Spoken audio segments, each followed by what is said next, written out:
much of the federal government is now shut down. A midnight deadline to keep the doors open came and went, and government funding has now expired. Yeah, Fox's Doug Luzader has more this morning from Washington.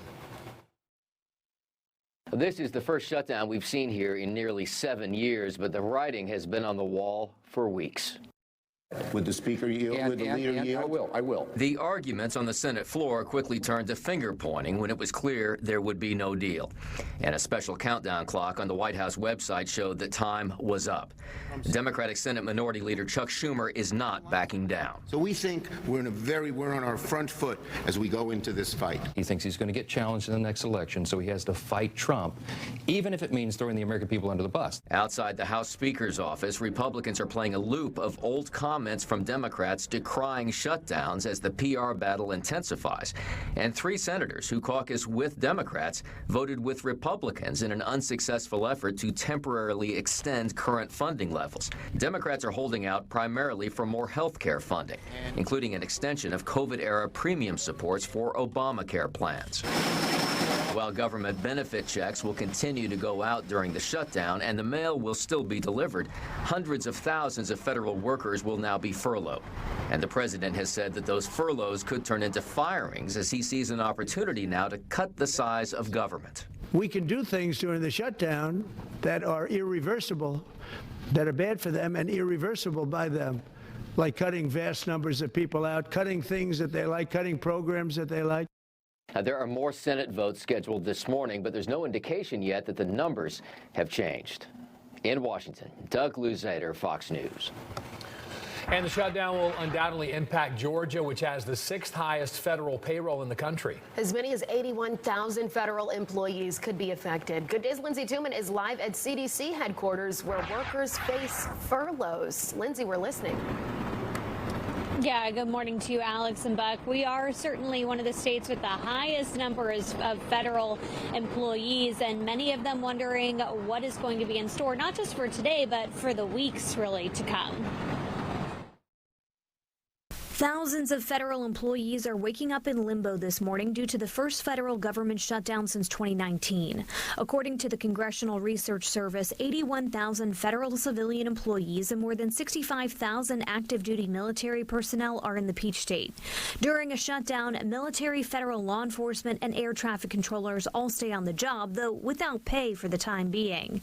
So while you likely won't see much impact at the airport, roughly 60% of CDC staff could be sent home. The organization will keep monitoring for disease outbreaks, but communications will be impacted and patients could be turned away from the clinical center. Most benefits, including Social Security, veteran disability checks, SNAP recipients, Medicaid, and Medicare, should be safe for a few weeks. But other assistance programs, including the more than 228,000 Georgians who depend on WIC, could lose funds if the shutdown drags on.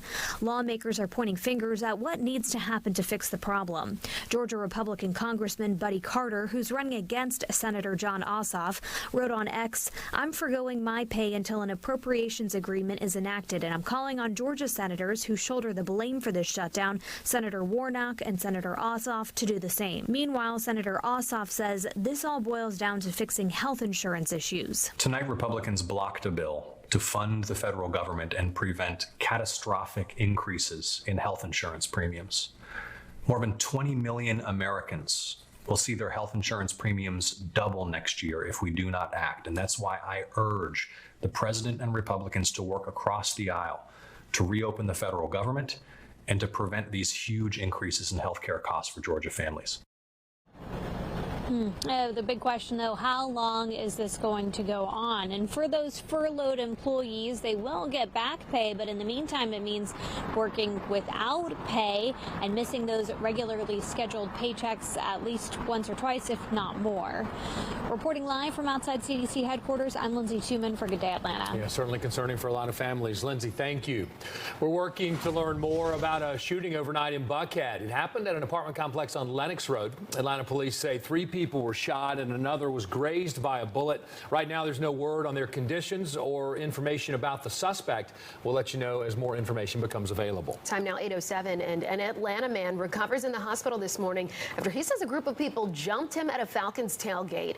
49-year-old Arkeia Smith says he got into a friendly back and forth with a New England Patriots fan during and after the Falcons' victory over the Commanders. That was just this past Sunday. Smith was in a tailgate lot on Northside Drive when he says the trash talk turned violent and he was attacked by a mob of people.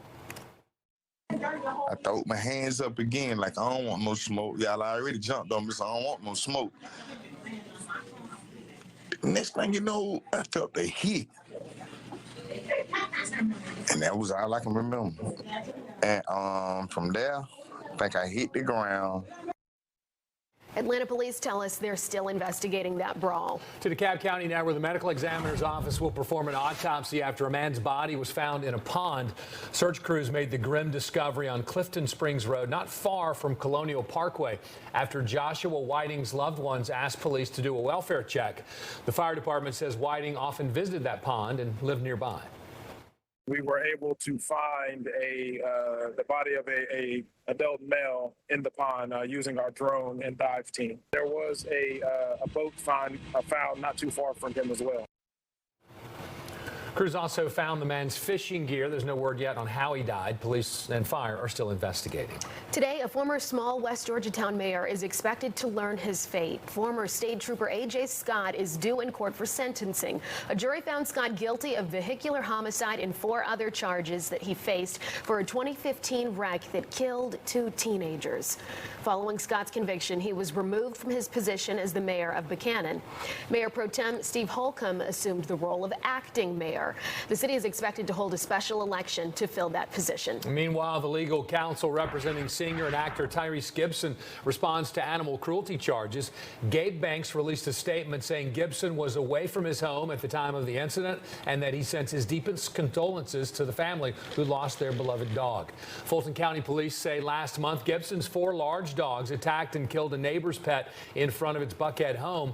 Animal control tried to cite Gibson, and officers told him he'd have to turn over his dogs. Attorney Banks says Gibson has since rehomed the dogs to what the attorney calls a safe and loving environment. Taking a live look now at Georgia's own credit union building in downtown, honoring former President Jimmy Carter on what would have been his 101st birthday. The Carter Center is releasing a new documentary today reflecting back on President Carter's decades-long battle to eradicate guinea worm. You can watch The President and the Dragon on several streaming platforms, including Amazon. Also today in his memory, the U.S. Postal Service has released a commemorative stamp and will hold a dedication ceremony at the Carter Center. Well, a group of Medal of Honor recipients took a symbolic train journey through North Georgia. They reenacted the great locomotive chase from the Civil War. Union raiders commandeered a locomotive and destroyed Confederate supply routes. They became the first to receive the Medal of Honor. Before the reenactment, Medal of Honor recipients spent the morning at the Atlanta History Center.